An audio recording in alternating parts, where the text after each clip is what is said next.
Hey guys, happy Saturday. I'm here at the airport, about to head out to Buffalo, New York, visiting family. I just want to touch on something real quick. Um, when you take a vacation, you want to make money on the stock market, this is what I would do.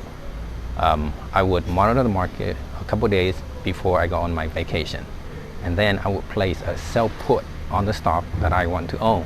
Or at least find the stock, even if you don't want to own that stock, find a good stock that you know it's not gonna crash, it's not gonna go bankrupt or anything like that while you're on vacation. So I always do that before I go on vacation.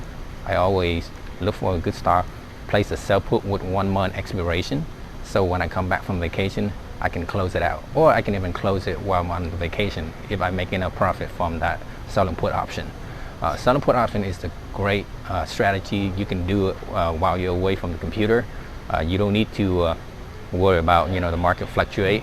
So that's what I would do every single time. All right. If you have any question about what to sell put, when to sell put, or how to sell put, write me a comment, send me an email.